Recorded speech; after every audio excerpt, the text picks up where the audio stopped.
मंगलम भगवान विष्णु मंगलम गरुड़ध्वज मंगलम पुंडरीकाक्षाय मंगलाय तनोहरि। सत्य को नारायण के रूप में पूजना ही श्री सत्यनारायण की पूजा है। श्री सत्यनारायण व्रत को करने से जीवन में सुख समृद्धि और संतोष की प्राप्ति होती है। सभी तरह के दुख दारिद्र्य दूर हो जाते हैं। स्कंद पुराण के रेवा खंड में भगवान श्री विष्णु ने स्वयं अपने मुख से इस कथा की महिमा के बारे में नारद जी को सुनाया। भगवान श्री विष्णु ने कहा कि यह एक ऐसा व्रत है जिसको सुनने मात्र से लोक परलोक सुधर जाता है। धन, संपत्ति, कारोबार तथा स्वास्थ्य में वृद्धि होती है। इस कलिकाल में भवसागर से पार लगाने वाला यह एकमात्र ऐसा महाव्रत है जिसकी कथा सुनने मात्र से, व्रत करने से श्री विष्णु अपने भक्तों के दुखों को हर लेते हैं। स्कंद पुराण के अनुसार भगवान श्री हरि विष्णु सत्यनारायण भगवान का ही दूसरा रूप है। पूर्णिमा के दिन इस कथा को सुनने का अत्यधिक महत्व होता है। इस कथा को यदि आप सुन रहे हैं तो पूरा सुने, आधा अधूरा या बीच में ही ना छोड़ें। ऐसा करने से श्री हरि विष्णु जी का अनादर होता है। तो आइए प्रसन्नचित्त मन से इस कथा का श्रवण करें। कथा पसंद आए तो वीडियो को लाइक करके कमेंट बॉक्स में सत्यनारायण भगवान की जय लिखकर किसी अन्य के साथ भी शेयर करें। ओम नमो भगवते वासुदेवाय नमः। सत्यनारायण भगवान की जय। सत्यनारायण कथा के अनुसार एक समय नैमिषारण्य तीर्थ में शौनक आदि 88,000 ऋषियों ने श्री सूत जी से पूछा, हे प्रभु, इस कलिकाल में वेद विद्या के रहित मनुष्यों को प्रभु की भक्ति भला किस प्रकार से मिलेगी और उनका उद्धार कैसे होगा? हे मुनिश्रेष्ठ, कोई ऐसा तप बताइए जिसमें कि थोड़े समय में ही पुण्य की प्राप्ति हो और मनोवांछित फल मिले। वह कथा सुनने की हमारी तीव्र इच्छा है। यह सुनकर सर्वशास्त्र के ज्ञाता श्री श्रुत जी उनसे बोले, हे वैष्णवों में पूज्य, आप सबने प्राणियों के हित की बात पूछी है, अतः मैं उस श्रेष्ठ व्रत को आप लोगों को बताऊंगा जिसे मुनि श्रेष्ठ नारद जी ने लक्ष्मी नारायण जी से पूछा था। तब श्री लक्ष्मीपति जी ने मुनि श्रेष्ठ नारद जी से जो कुछ कहा था वही मैं आप सबसे कह रहा हूँ। आप ध्यान पूर्वक सुने। एक समय योगीराज नारद जी दूसरों के हित की इच्छा से अनेक लोकों में घूमते हुए मृत्यु लोक में आ पहुंचे। यहाँ अनेक योनियों में जन्मे हुए प्राय सभी मनुष्यों को अपने कर्मों के द्वारा अनेक दुखों से पीड़ित देखकर उन्होंने सोचा कि किस यत्न के करने से निश्चय ही मनुष्यों के दुखों का नाश हो सकेगा। नारद जी अपने मन में ऐसा सोचकर विष्णु लोक को गए। वहां पहुंचकर नारद जी ने श्वेत वर्ण और 4 भुजाओं वाले देवों के ईष्ट नारायण का, जिनके हाथों में शंख, चक्र, गदा और पद्म थे तथा वरमाला पहने हुए थे, उन भगवान विष्णु को देखकर उनकी स्तुति करने लगे।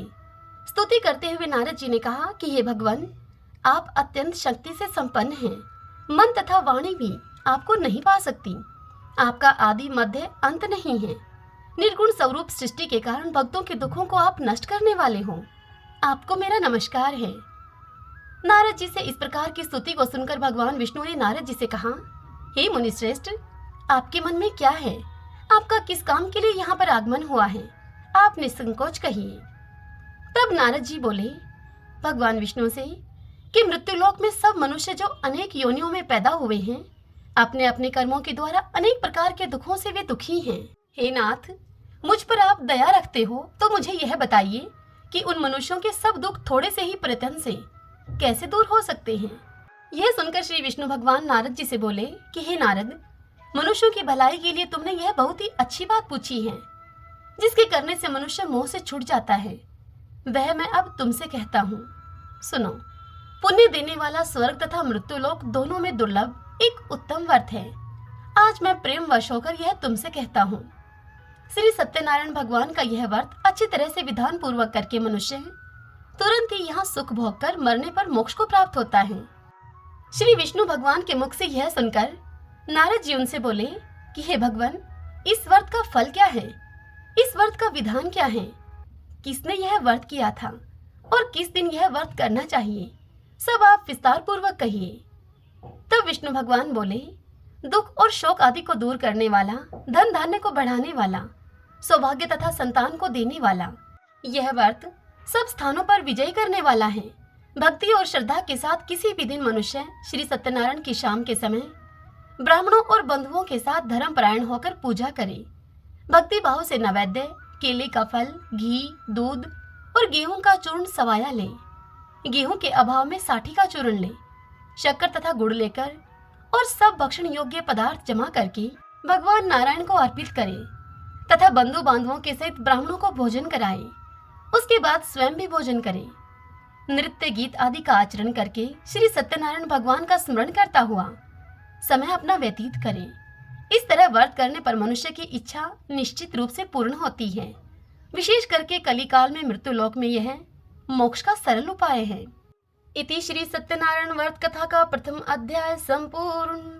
श्रीमन्नारायण नारायण नारायण, भजमन नारायण नारायण नारायण, श्री सत्यनारायण भगवान की जय। सूत जी बोले, हे ऋषियों, जिसने पहले समय में इस व्रत को किया था, अब मैं तुम्हें उसका इतिहास कहता हूँ। ध्यान पूर्वक सुनो। सुंदर काशीपुरी नगरी में एक अत्यंत निर्धन ब्राह्मण रहा करता था। वह ब्राह्मण भूख और प्यास से बेचैन हुआ नित्य ही पृथ्वी पर घूमता रहता था।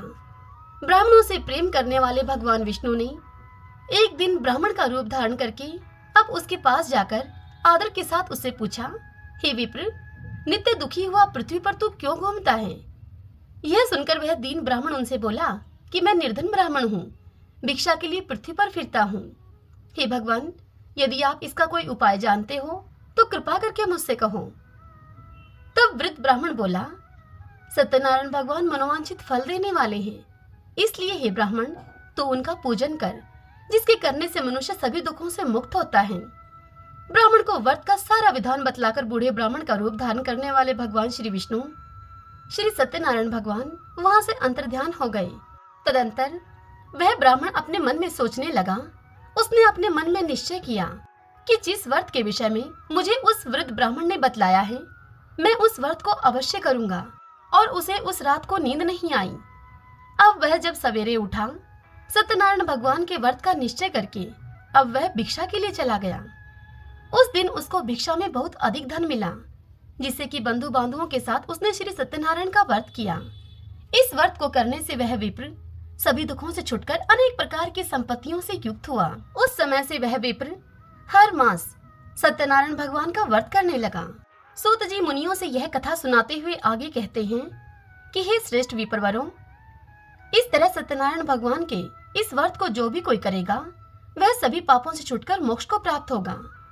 आगे जो पृथ्वी पर श्री सत्यनारायण भगवान का यह व्रत करेगा, वह मनुष्य सभी दुखों से छूट जाएगा। इस तरह नारद जी से नारायण जी का कहा हुआ यह व्रत अब मैंने तुमसे कहा। हे विप्रो, मैं अब और तुमसे क्या कहूँ? यह सुनकर ऋषि बोले सूत जी से कि हे मुनिवर, संसार में उस विप्र से सुनकर और किस किस ने इस व्रत को किया, वह सब हम सुनना चाहते हैं। इसके लिए हमारे मन में श्रद्धा है। यह सुनकर सूत जी बोले कि हे मुनियों, जिसने इस व्रत को किया है वह तुम सब सुनो। एक समय वह विप्र धन और ऐश्वर्य के अनुसार बंधु बांधवों के साथ व्रत करने को तैयार हुआ। उसी समय एक लकड़ी बेचने वाला बूढ़ा आदमी वहां पर आया और बाहर लकड़ियों को रखकर विप्र के मकान में गया। प्यास से दुखी लकड़हारा उनको व्रत करते हुए देखकर विप्र को नमस्कार करके उससे कहने लगा कि आप यह क्या कर रहे हैं और इसके करने से क्या फल मिलता है, कृपा करके मुझे भी बताइए। यह सुनकर उस ब्राह्मण ने उस लकड़हारे से कहा, सभी कामनाओं को पूर्ण करने वाला यह श्री सत्यनारायण भगवान का व्रत है। इसकी ही कृपा से मेरे यहाँ धन धान्य आदि की वृद्धि हुई है। विप्र से इस व्रत के बारे में जानकर लकड़हारा बहुत अधिक प्रसन्न हुआ। चरणामृत लेकर और प्रसाद खाने के बाद वह लकड़हारा अपने घर को गया। लकड़हारे ने अपने मन में इस प्रकार का संकल्प किया कि आज गांव में लकड़ी बेचने के पश्चात जो धन मुझे मिलेगा, उसी से श्री सत्यनारायण भगवान का मैं उत्तम व्रत करूंगा। अपने मन में ऐसा विचार करके वह बूढ़ा लकड़हारा अपनी लकड़ियों के उस गट्ठर को अपने सिर पर रखकर जिस नगर में धनवान लोग रहते थे, ऐसे सुंदर नगर में गया। उस रोज वहां पर उस लकड़हारे को उन लकड़ियों के दाम पहले दिनों से चौगुना मिले। तो वह बूढ़ा लकड़हारा दाम लेकर और अति ही प्रसन्न मन से पके हुए केले की फली, शक्कर, घी, दूध, दही और गेहूं का चूर्ण इत्यादि श्री सत्यनारायण भगवान के व्रत की कुल सामग्रियों को लेकर अब अपने घर की ओर गया। फिर उसने अपने भाई बंधुओं को बुलाकर विधि विधान के साथ भगवान जी का पूजन और व्रत किया। उस व्रत के प्रभाव से वह बूढ़ा लकड़हारा धन पुत्र आदि से युक्त हुआ और संसार के समस्त सुखों को भोगकर बैकुंठ को चला गया। इति श्री सत्यनारायण व्रत कथा का द्वितीय अध्याय संपूर्ण। श्रीमन्नारायण नारायण नारायण भजमन नारायण नारायण नारायण। श्री सत्यनारायण भगवान की जय। सूत जी बोले, हे श्रेष्ठ मुनियों, अब आगे की कथा तुमसे कहता हूँ। पहले समय में उल्कामुख नाम का एक बुद्धिमान राजा था। वह सत्यवक्ता और जितेंद्रिय था। प्रतिदिन देव स्थानों पर वह जाता और गरीबों को धन देकर उनके कष्टों को दूर किया करता था। उसकी पत्नी कमल के समान मुख वाली और सती साध्वी थी। भद्रशिला नदी के तट पर उन दोनों ने श्री सत्यनारायण भगवान का व्रत किया। उस समय वहां एक साधु नामक वैश्य आया। उस वैश्य के पास व्यापार के लिए बहुत अधिक धन था। राजा को व्रत करते हुए देखकर वह वैश्य विनय के साथ उस राजा से पूछने लगा कि हे राजन, भक्ति युक्त चित्त से ये आप क्या कर रहे हैं? मेरी इसे सुनने की बड़ी इच्छा है, सो आप यह मुझे भी बताइए। यह सुनकर राजा बोला उस वैश्य से, हे साधु, मेरे द्वारा यहाँ अपने बंधु बांधवों के साथ पुत्र आदि की प्राप्ति के लिए एक महाशक्तिवान श्री सत्यनारायण भगवान का व्रत और पूजन किया जा रहा है। राजा के ऐसे वचनों को सुनकर साधु वैश्य आदर से राजा से फिर बोला कि हे राजन, मुझसे इसका सब विधान आप कहिए। मैं भी आपके कथन के अनुसार इस व्रत को करूंगा। मेरी भी कोई संतान नहीं है और इससे इस व्रत को करने से निश्चय ही मुझे प्राप्त होगी। राजा से सारा विधान सुनकर व्यापार से निवृत्त होकर वह साधु वैश्य आनंद के साथ अपने घर को गया। साधु ने अपनी पत्नी से संतान देने वाले उस व्रत का वर्णन सुनाया और अपनी पत्नी से कहा कि जब मेरे संतान होगी तब मैं इस व्रत को अवश्य करूंगा। साधु ने ऐसे वचन अपनी पत्नी लीलावती से कहे।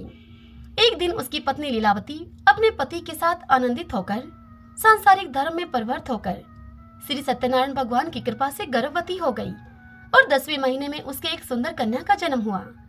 दिनों दिन वह कन्या इस तरह से बढ़ने लगी जैसे कि शुक्ल पक्ष का चंद्रमा बढ़ता है। कन्या का नाम कलावती रखा गया। तब लीलावती ने मीठे शब्दों में अपने पति से कहा, हे नाथ, जो आपने संकल्प किया था कि सत्यनारायण भगवान का मैं व्रत करूंगा, अब आप उस व्रत को करिए। यह सुनकर वह साधु वैश्य अपनी पत्नी से बोला, हे प्रिय, मैं अपनी इस कन्या के विवाह पर इस व्रत को करूंगा। इस प्रकार अपनी पत्नी को आश्वासन देकर वह साधु वैश्य नगर को चला गया। उस साधु वैश्य की कन्या कलावती अपने पिता के घर में रहती हुई अब वृद्धि को प्राप्त हो गई, अर्थात अब बड़ी हो गई। जब साधु वैश्य ने नगर में सखियों के साथ अपनी पुत्री को देखा तो तुरंत ही दूत को बुलाकर उससे कहा कि तुम मेरी पुत्री के लिए कोई सुयोग्य वर देख कर लाओ। साधु वैश्य की इस आज्ञा को पाकर दूत कंचन नगर में पहुंचा और वहां पर देखभाल करके उस साधु वैश्य की पुत्री के लिए सुयोग्य वाणिक पुत्र को लेकर आया। उस सुयोग्य लड़के को देखकर साधु ने अपने बंधु बांधवों के सहित प्रसन्नचित अपनी पुत्री का विवाह उसके साथ संपन्न कर दिया। किंतु दुर्भाग्य से विवाह के समय भी उस व्रत को वह करना भूल गया। तब श्री भगवान सत्यनारायण उस पर क्रोधित हो गए और उसे श्राप दिया कि तुम्हें दारुण दुख प्राप्त होगा। अपने कार्य में कुशल साधु बनिया जमाता के सहित समुद्र के समीप ही स्थित होकर रतनसारपुर नामक नगर में गया और वहां जाकर वे दोनों ससुर और जमाई चंद्रकेतु राजा के उस नगर में व्यापार करने लगे। एक बार भगवान श्री सत्यनारायण की माया से प्रेरित होकर कोई चोर राजा का समस्त धन चुराकर भागा जा रहा था। किंतु जब चोर ने राजा के दूतों को अपने समीप आता हुआ देखा तो चोर ने घबराकर भागते हुए राजा के उस धन को वहीं चुपचाप रख दिया जहां पर कि वह ससुर और जमाई ठहरे हुए थे। जब दूतों ने उस साधु नामक वैश्य के पास राजा के धन को रखा हुआ देखा तो उन दोनों को पकड़कर, अर्थात उन ससुर और जमाई को पकड़कर राजा के पास ले जाकर वह दूत राजा से बोला कि महाराज, हम इन दोनों चोरों को पकड़कर आपके समक्ष लाए हैं। अब हमें क्या करना है, सो आप हमें आज्ञा दीजिए। राजा की आज्ञा से उन्हें कारावास में डाल दिया गया और उनका धन छीन लिया गया। श्री सत्यनारायण भगवान के श्राप द्वारा उनकी पत्नी भी घर पर बहुत ही दुखी हुई और उनके घर पर जो धन रखा हुआ था उसे भी अब चोर चुरा ले गए। शारीरिक और मानसिक पीड़ा तथा भूख प्यास से अति दुखित होकर अन्न की चिंता में कलावती एक ब्राह्मण के घर गई। वहां उसने श्री सत्यनारायण भगवान का व्रत होते हुए देखा। फिर वहां बैठकर उसने कथा सुनी और प्रसाद ग्रहण करके रात को अपने घर आई। माता ने अपनी पुत्री कलावती से कहा कि हे पुत्री, तू अब तक कहाँ रही और तेरे मन में क्या है? माता के ये वचन सुनकर साधु वैश्य की पुत्री कलावती ने अपनी माता से कहा कि हे माता, मैंने एक ब्राह्मण के घर पर श्री सत्यनारायण भगवान का व्रत देखा है। अपनी कन्या के ऐसे वचनों को सुनकर लीलावती भगवान के पूजन की अब तैयारी करने लगी। लीलावती ने परिवार और बंधुओं के सहित श्री सत्यनारायण भगवान का पूजन किया और उनसे वरदान मांगा कि मेरे पति और दामाद शीघ्र ही घर आ जाएं। साथ ही भगवान से यह भी प्रार्थना की कि हम सबका अपराध आप क्षमा करो। श्री सत्यनारायण भगवान लीलावती के इस व्रत से संतुष्ट हो गए और राजा चंद्रकेतु को स्वप्न में दर्शन देकर उनसे कहा कि हे राजन, दोनों वैश्यों को प्रातः ही छोड़ दो और उनका सारा धन जो तुमने उनसे लिया है उन्हें वापस दे दो, नहीं तो मैं तुम्हारे धन, राज्य, पुत्र आदि सभी को नष्ट कर दूंगा। राजा से ऐसा कहकर भगवान सत्यनारायण अंतर्ध्यान हो गए। प्रातःकाल राजा चंद्रकेतु ने सभा में अपना यह स्वप्न सभी को सुनाया। फिर दोनों वाणिक पुत्रों को कैद से मुक्त करके उन्हें सभा में बुलाया।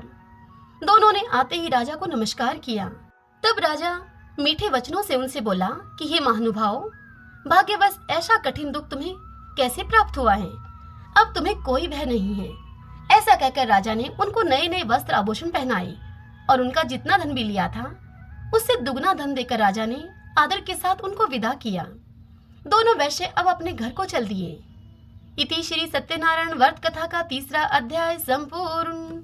श्रीमन्नारायण नारायण नारायण, भजमन नारायण नारायण नारायण।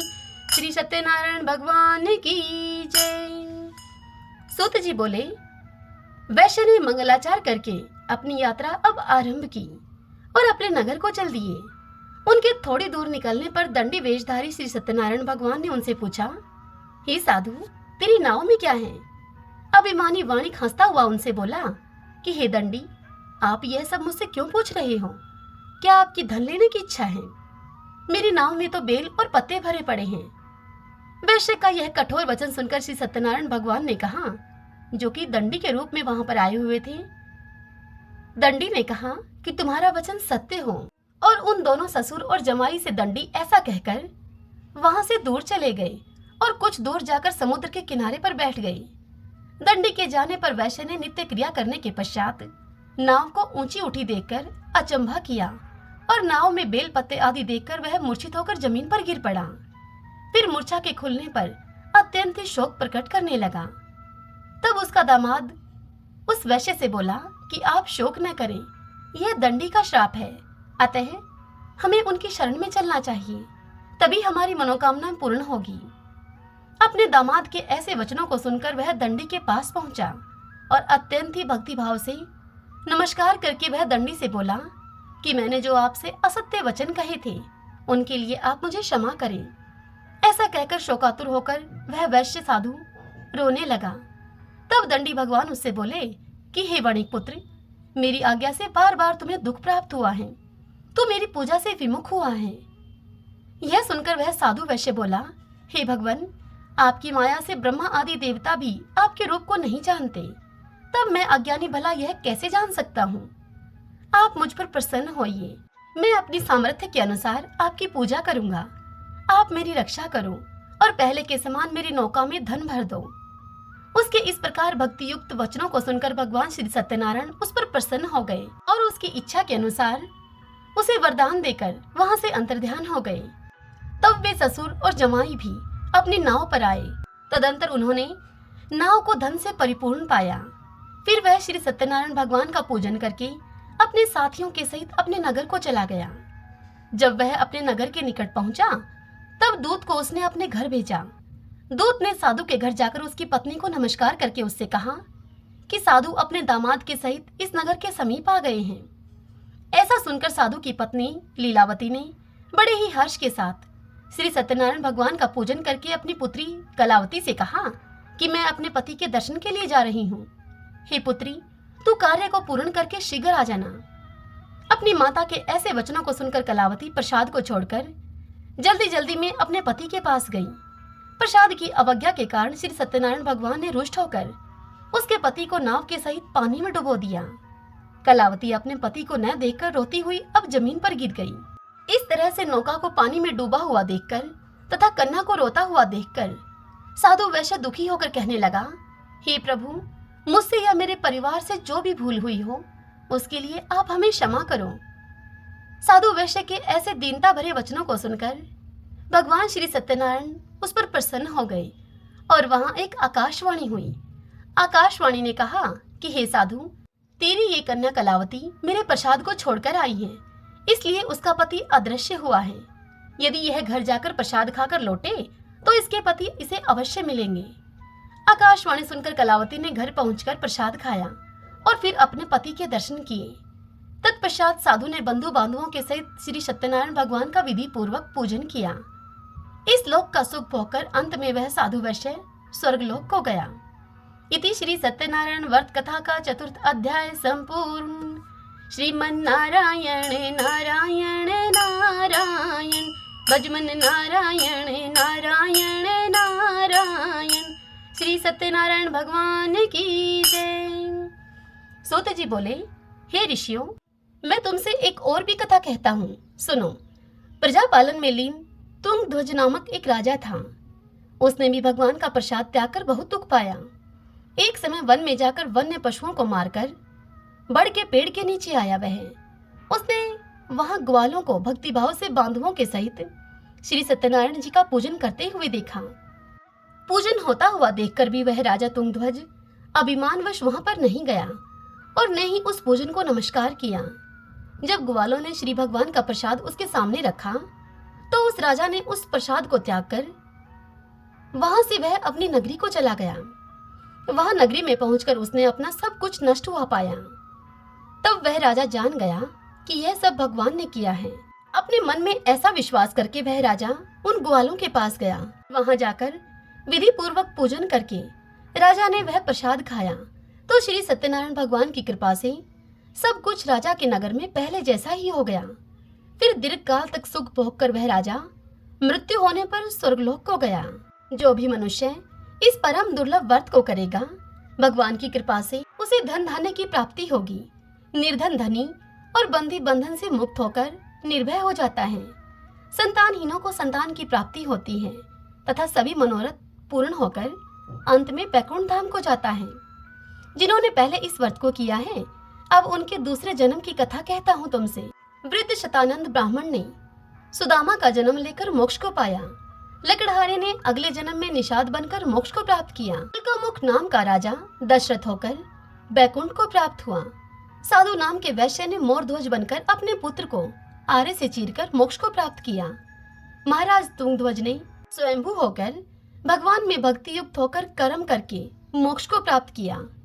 इति श्री सत्यनारायण व्रत कथा का 5th अध्याय संपूर्ण। श्रीमन्नारायण नारायण नारायण, भजमन नारायण नारायण नारायण, श्री सत्यनारायण भगवान की जय। आइए भक्तजनों, अब हम श्री सत्यनारायण भगवान की आरती करते हैं। ओम जय लक्ष्मी रमणा, स्वामी जय लक्ष्मी रमणा, सत्यनारायण स्वामी जनपातक हरिणा। ओम जय लक्ष्मी रमणा, रत्न जड़ित सिंहासन, अद्भुत छवि राजे, स्वामी अद्भुत छवि राजे। नारद करत निराजन, घंटा ध्वनि बाजे। ओम जय लक्ष्मी रमणा, प्रकट भई कलि कारण, द्विज को दर्श दियो, स्वामी द्विज को दर्श दियो। बूढ़ो ब्राह्मण बन कर कंचन महल कियो।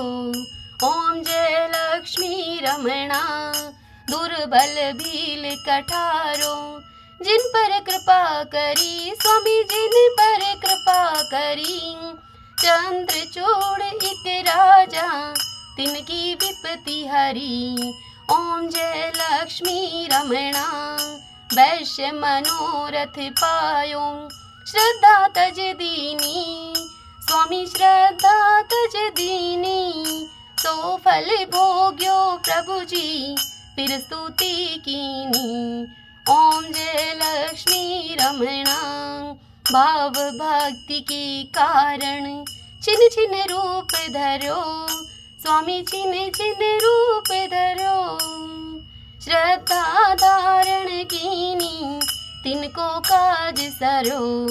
ओम जय लक्ष्मी रमणा, ग्वाल बाल संग राजा वन में भक्ति करी, स्वामी वन में भक्ति करी। मन वांछित फल दीना, दीन दयाल हरि। ओम जय लक्ष्मी रमणा, चढ़त प्रसाद सवायो, कदली फल मेवा, स्वामी कदली फल मेवा। धूप दीप तुलसी से राजी सत्यदेवा। ओम जय लक्ष्मी रमणा। श्री सत्यनारायण स्वामी की आरती जो कोई नर गावे, प्रभु प्रेम सहित गावे, स्वामी प्रेम सहित गावे।